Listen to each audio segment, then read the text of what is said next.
નમસ્કાર વિદ્યાર્થી મિત્રો, સ્વાગત છે તમારું બેઝિક મેથ્સની અંદર.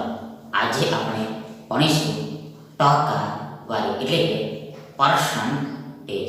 તેમાં પહેલો પ્રશ્ન આ રીતનો છે કે મનીષને કોઈ પરીક્ષામાં 800 માંથી 600 માર્ક્સ આવે છે તો મનીષને કેટલા ટકા માર્ક્સ આવ્યા કહેવાય?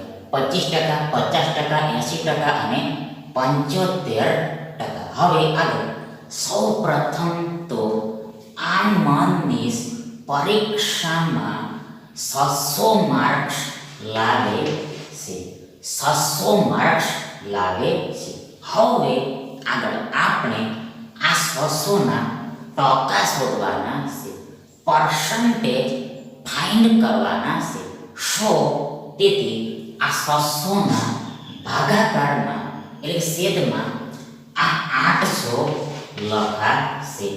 આ 800 લખાશે મતલબ કે કુલ ગુણ લખાશે, ટોટલ માર્ક્સ લખાશે.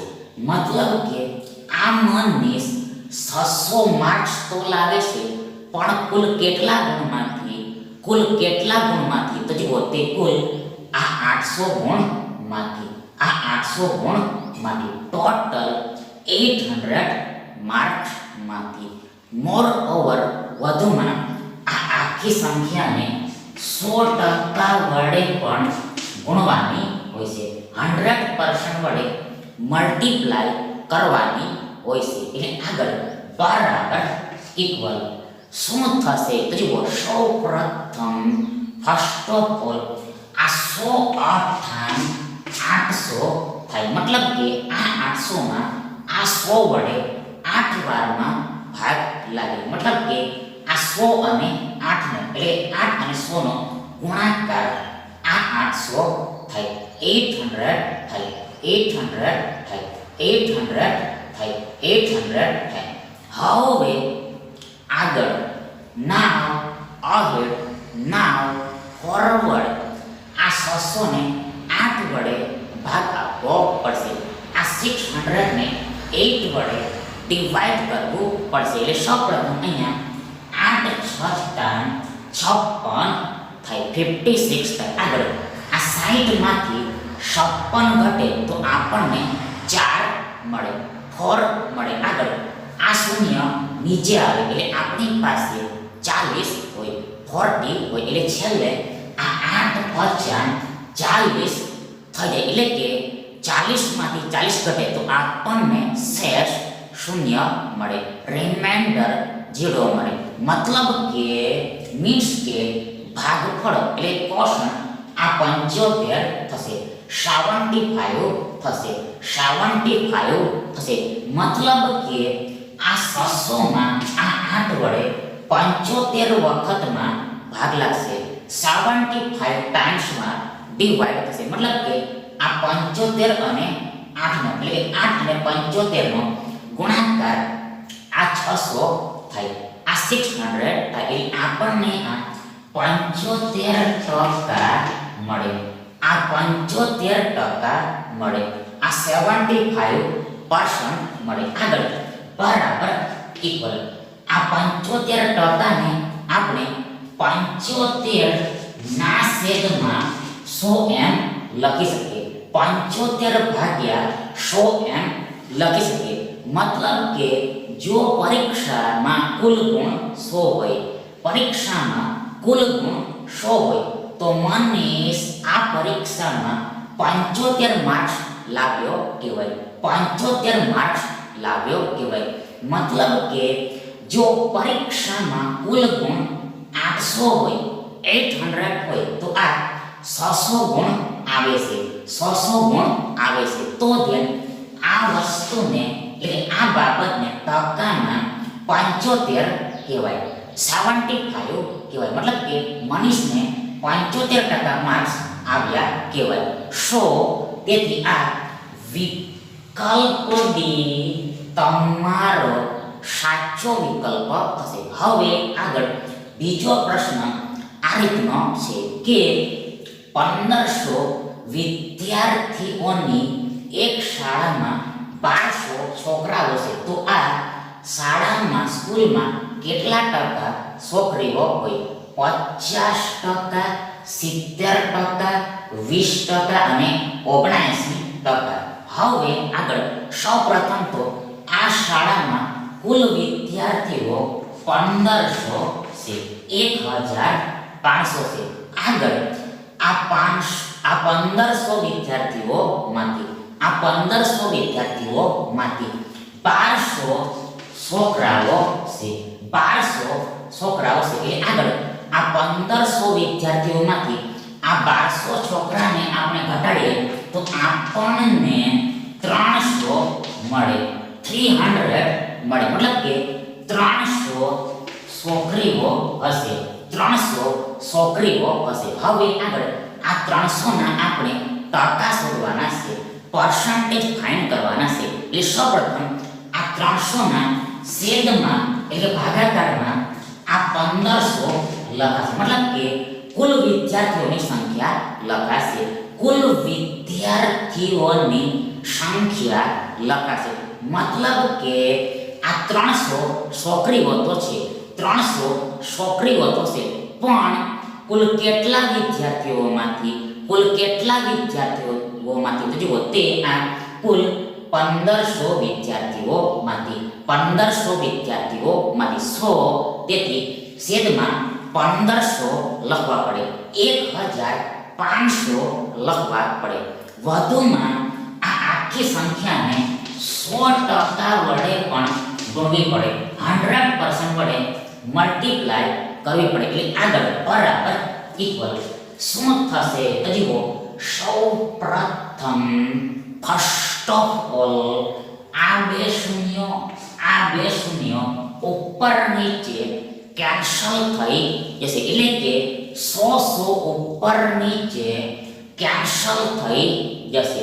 કઈ રીતે તો જુઓ, સૌપ્રથમ આ 300 ને આપણે 3 ગુણ્યા 100 એમ લખી શકીએ. આગળ આ 1500 ને આપણે આ 15 ગુણ્યા 100 એમ લખી શકીએ. એટલે આગળ આ 100 ઉપર નીચે કેન્સલ થઈ જાય. આગળ આ 3 50 15 થાય. મતલબ કે આ 15 માં આ 3 વડે 5 વારમાં ભાગ લાગે. મતલબ કે આ 3 અને 5 નો એટલે આ 5 અને 3 નો ગુણાકાર એટલે કે મલ્ટીપ્લિકેશન એટલે કે પ્રોડક્ટ આ 15 થાય, 15 થાય, 15 થાય, 15 થાય. આગળ આ 100 ને આ 5 વડે 20 વખતમાં ભાગ લાગે. આ 100 ને આ 5 વડે 20 વખતમાં ભાગ લાગે, 20 વખતમાં ભાગ લાગે.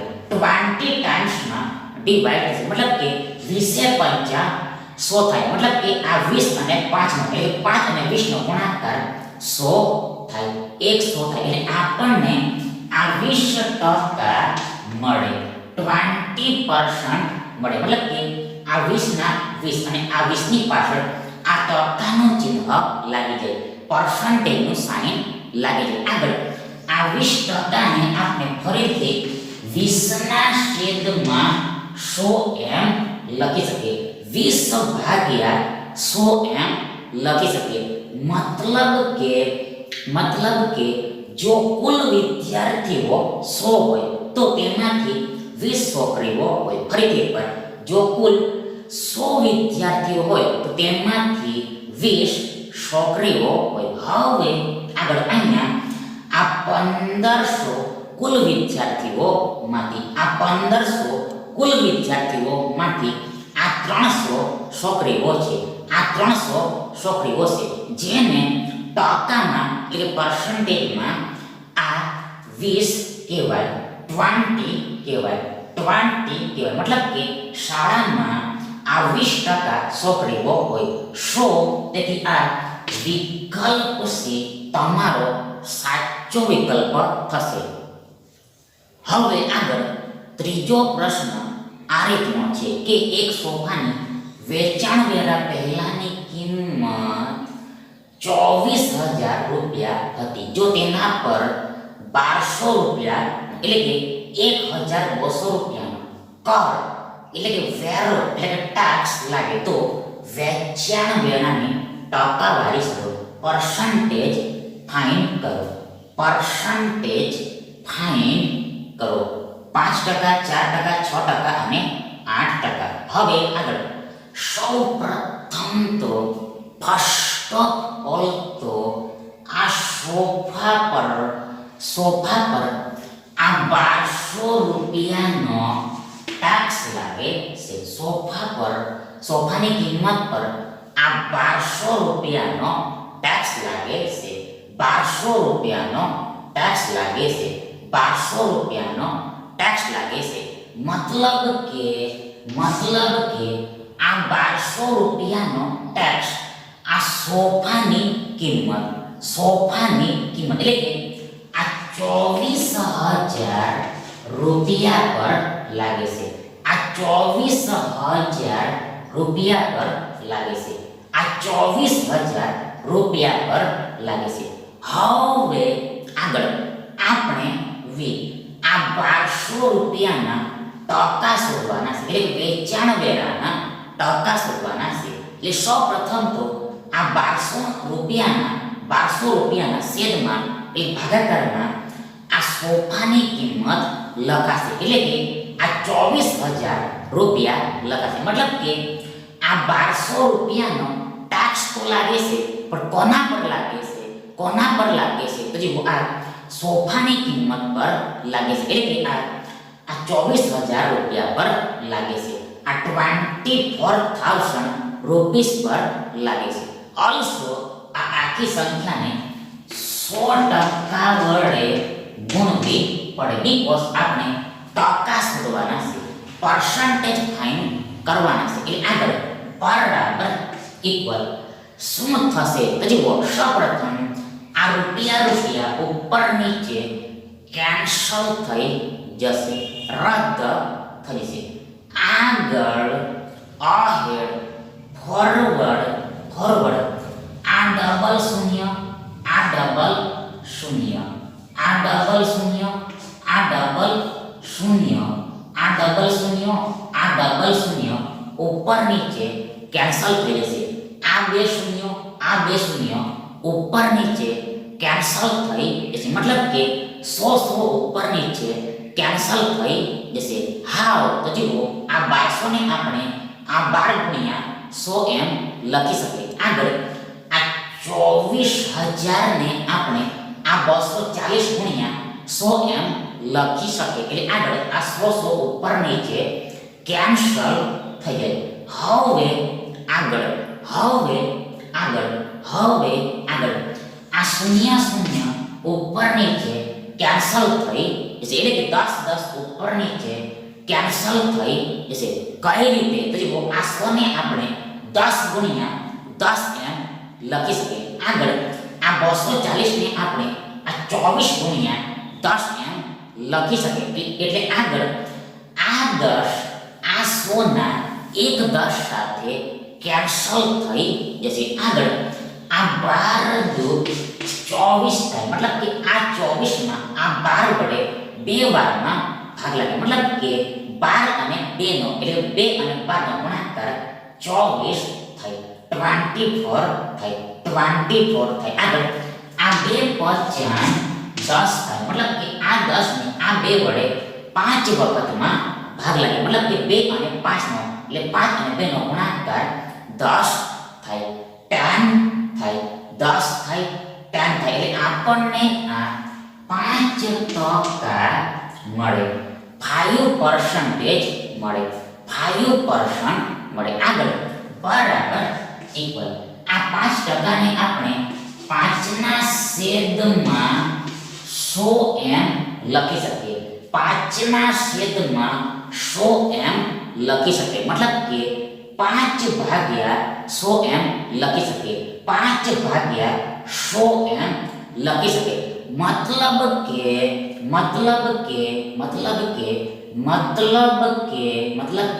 આ સોફાની કિંમત 100 રૂપિયા હોય તો તેના પર 5 રૂપિયાનો ટેક્સ લાગે. જો સોફાની કિંમત 100 રૂપિયા હોય તો તેના પર આ 5 રૂપિયાનો ટેક્સ લાગે. હવે આગળ અહીંયા આ સોફાની કિંમત આ 24,000 રૂપિયા તેના પર આ 1200 રૂપિયાનો ટેક્સ લાગે છે તો આ વસ્તુને આ બાબતને ટકામાં 5 કહેવાય, 5 કહેવાય.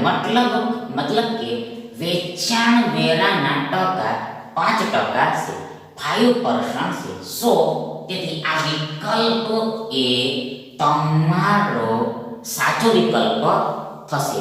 હવે આગળ ચોથો પ્રશ્ન આ રીતનો છે કે એ તેના પગારના 45% ખોરાક પર ખર્ચે છે અને 5% વૃદ્ધાશ્રમમાં દાન કરે છે. જો તેણે 28,500 રૂપિયા ખોરાક અને વૃદ્ધાશ્રમ પર ખર્ચ કર્યો હોય તો એનો પગાર કેટલો હશે?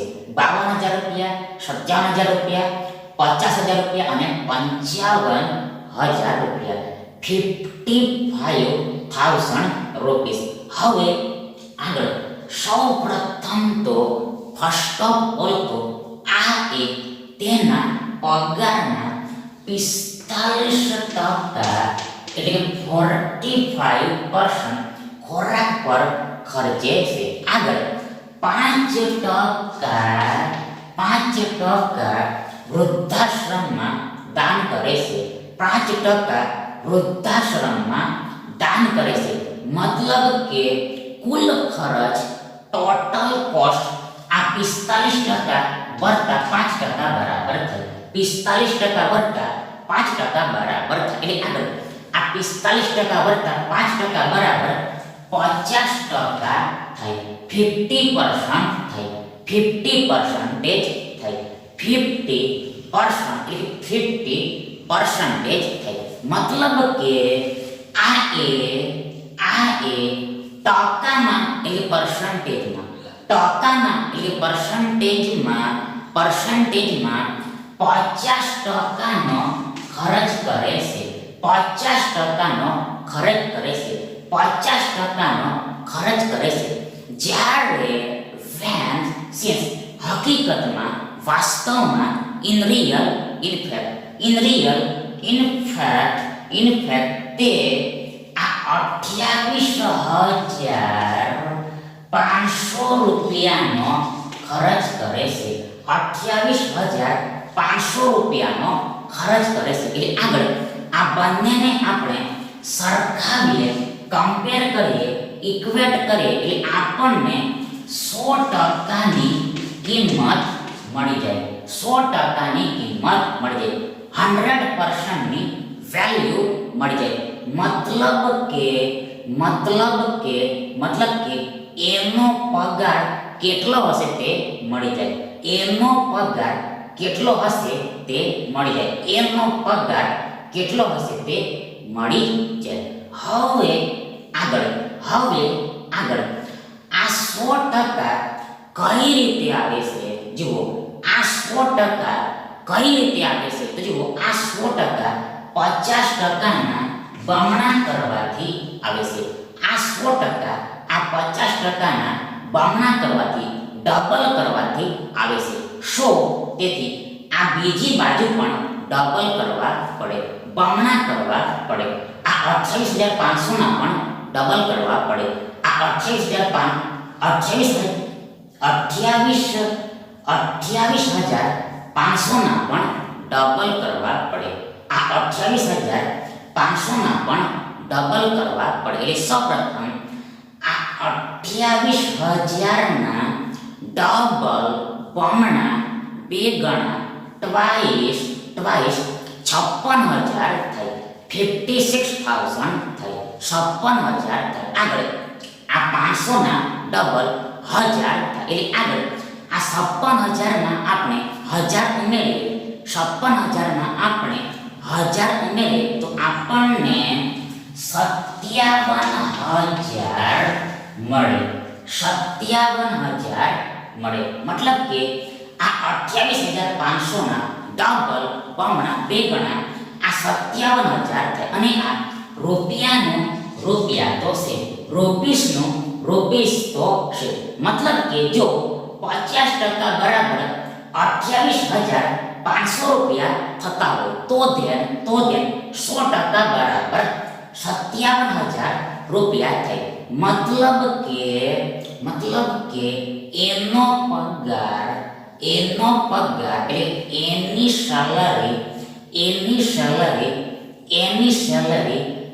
સેલરી આ 57,000 રૂપિયા થાય. આ 57,000 રૂપીસ થાય. 57,000 રૂપીસ થાય. મતલબ કે આ પગાર પોતે પોતામાં 100% કહેવાય. આ પગાર સેલેરી પોતે સ્વયં સેલ્ફ ઇટસેલ્ફ 100% કહેવાય. 100% કહેવાય. સો તેથી આ વિકલ્પ બી તમારો સાચો વિકલ્પ થશે. હવે આગળ પાંચમો પ્રશ્ન આ રીતનો છે કે એક વ્યક્તિ તેના માસિક પગારનો 20% ખર્ચ ખોરાક પર અને બાકીના પગારના 1/4 ભાગ દાન પેટે આપે છે. જો તે દર મહિને એવરી મંથ 9600 રૂપિયાની એટલે 9,600 રૂપિયાની બચત કરે, જે ખોરાક અને દાન પર કરેલા ખર્ચ પછીના બાકી વધેલા રૂપિયાના અડધા જેટલા છે, હાફ જેટલા છે, સેમી જેટલા છે, તો તેનો માસિક પગાર કેટલો હશે? મહિનાનો પગાર કેટલો હશે? મંથલી સેલરી કેટલી હશે? 28,000 રૂપિયા, 32,000 રૂપિયા, 26,000 રૂપિયા અને 30,000 રૂપિયા. હવે આગળ સૌ પ્રથમ તો ફર્સ્ટ ઓફ ઓલ તો આ વ્યક્તિનો પગાર પોતે સ્વયં સેલ્ફ ઇટસેલ્ફ 100% કહેવાય. 100% કહેવાય. 100% કહેવાય. 100% કહેવાય. આગળ આ 100% પગારમાંથી 20% ખર્ચ ખોરાક પર થાય છે. 20% ખર્ચ ખોરાક પર થાય છે. એટલે આગળ આ 100%માંથી 20% ઘટે. આ 100%માંથી 20% ઘટે તો આપણને 80% મળે. 80% મળે. મતલબ કે હવે આ વ્યક્તિ પાસે 80% પગાર બચેલો છે. વ્યક્તિ પાસે 80% પગાર બચેલો હશે. હવે આગળ બાકીના પગારના એટલે કે આ 80% ના બાકીના પગારના એટલે આ 80%ના 1/4 દાનમાં આપે છે. 1/4 ભાગ દાનમાં આપે છે. એટલે આગળ બરાબર ઇક્વલ શું થશે? જુઓ, સૌપ્રથમ આ 80% છે. આગળ ના એટલે ગુણ્યા સમજવાનું હોય છે. That ease of equal to into understand કરવાનું હોય છે. આગળ આ 1/4 છે. 1/4 છે. મતલબ કે 80%ના 1/4 ભાગ આ 80% ગુણ્યા 1/4 થાય. એટલે આગળ બરાબર ઇક્વલ શું થશે? જુઓ, સૌપ્રથમ ફર્સ્ટ ઓફ ઓલ આ 80માં આ 4 વડે 20 વખતમાં ભાગ લાગશે. મતલબ કે 20 ચોક 80 થાય. મતલબ કે 20 અને 4 નો એટલે 4 અને 20 નો ગુણાકાર 80 થાય. 80 થાય. એટલે આપણને આ 20% મળે. આ 20% મળે. મતલબ કે આ 20 એકુ 20 થાય અને આગળ આ 20 ની પાછળ આ ટકા લાગી જાય. આ 20 જો 20 એકુ 20 થાય અને 20 ની પાછળ આ ટકાનું ચિહ્ન લાગી જાય. એટલે આપણને આ 20% મળે. મતલબ કે આ વ્યક્તિ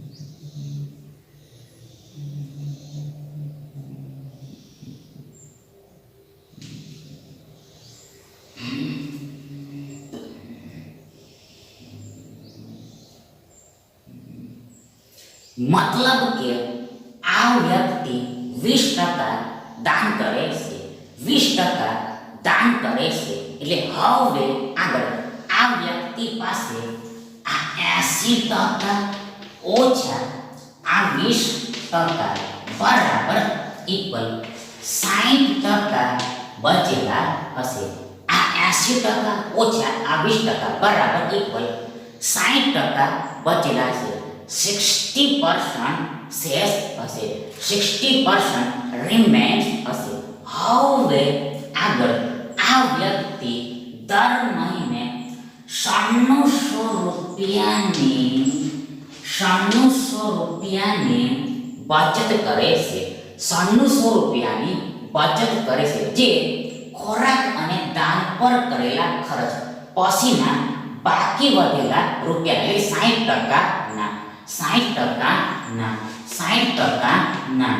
અડધા એટલે કે હાફ એટલે સેમી એટલે 60% ભાગ્યા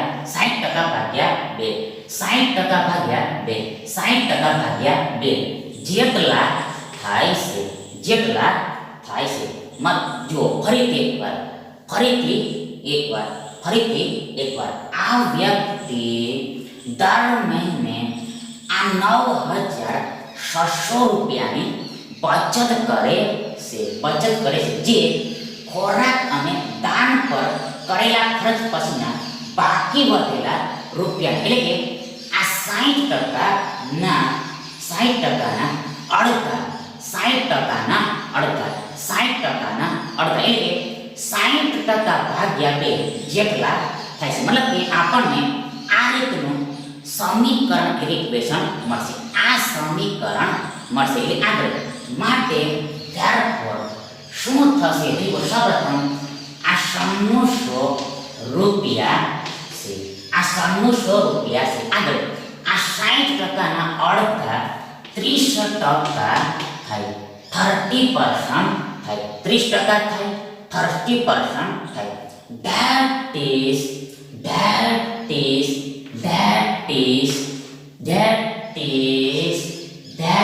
is એટલે કે આ 30% બરાબર આ 9600 રૂપિયા થાય. આ 30% બરાબર આ 9600 રૂપિયા થાય. એટલે આગળ આપણે 100%ની કિંમત શોધી શકીએ. 100%ની કિંમત શોધી શકીએ. મતલબ કે 100% બરાબર શું થાય તેને શોધી શકીએ. મતલબ કે આપણને આ વ્યક્તિનો માસિક પગાર મળી જાય. આ 100%ની કિંમત આ વ્યક્તિનો માસિક પગાર થાય, મંથલી સેલેરી થાય. એટલે આગળ આ 100% બરાબર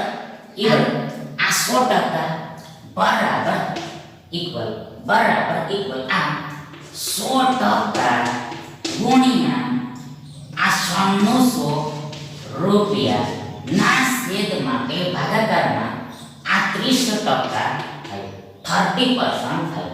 આ 100% બરાબર આ 100% ગુણ્યા આ 9600 રૂપિયા ના છેદમાં આ 30% થાય. મતલબ કે જ્યારે since આ ચોથા પદની કિંમત શોધવાની હોય, શોધવાની હોય. ફોર્થ ટર્મની વેલ્યુ ફાઇન્ડ કરવાની હોય. ત્યારે આ ત્રીજા અને ત્રીજા પદનો ગુણાકાર કરવાનો હોય છે. આગળ આ ગુણાકારના છેદમાં એટલે ભાગાકારમાં આ પહેલા પદને લખવાનું હોય છે. એટલે આગળ બરાબર ઇક્વલ શું થશે? તો સૌપ્રથમ આ ટકા ઉપર નીચે કેન્સલ થઈ જશે. આગો બિરલો ડિલીટ થઈ જશે. આગળ અહેડ ફોરવર્ડ આ 00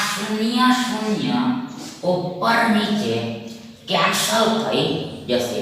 આ શૂન્ય શૂન્ય ઉપર નીચે કેન્સલ થઈ જશે, એટલે કે 10 ઉપર નીચે કેન્સલ થઈ જશે. 10 ઉપર નીચે કેન્સલ થઈ જશે. હવે આગળ આ 96 ને આ 3 વડે ભાગ આપવો પડશે. આ 96 ને 3 વડે ભાગ આપવો પડશે. 3 વડે ડિવાઈડ કરવું પડશે. 3 વડે ડિવાઈડ કરવું પડશે. એટલે સૌપ્રથમ 3 તારીખ 9 થાય. આગળ 9 માંથી 9 ઘટે તો આપણને શૂન્ય મળે. આગળ આ 6 નીચે આવે એટલે આપણી પાસે 06 હોય. 06 હોય મતલબ કે 6 જ હોય. 6 જ હોય. એટલે આગળ 3 દુ 6 થઈ જાય. મતલબ કે 6 માંથી 6 ઘટે તો આપણને શેષ શૂન્ય મળી જાય. રિમાઇન્ડર 0 મળી જાય. મતલબ કે ભાગફળ એટલે કે પોષણ આ 32 થાય. 32 થાય. મતલબ કે આ 96 ને આ 3 વડે 32 આંટીમાં ભાગ લાગે. 32 ટાઈમ્સમાં ડિવાઈડ થાય. મતલબ કે આ 32 અને 3 એટલે 3 અને 32 નો ગુણાકાર આ 96 થાય. 96 થાય. 96 થાય. એટલે હવે આગળ આપણી પાસે આ 100 આ 32 અને આ શૂન્ય બચે. એટલે કે આ 10 બચે. આ 100 આ 10 અને આ 32 બચે. આ 32 બચે. એટલે આગળ આ 32 એકુ 32 થાય. આગળ આ 2 શૂન્યો અને આ એક ત્રીજું શૂન્ય એમ કુલ 3 શૂન્યો 3 zeros આ 32 ની પાછળ લાગી જશે. 32 ની પાછળ લાગે છે. ફરીથી એકવાર સૌપ્રથમ આ 32 એકુ 32 થાય. આગળ 32 ની પાછળ આ એક શૂન્ય અને આ 2 શૂન્ય છે. એમ કુલ 3 શૂન્યો આ 32 ની પાછળ લાગી જશે.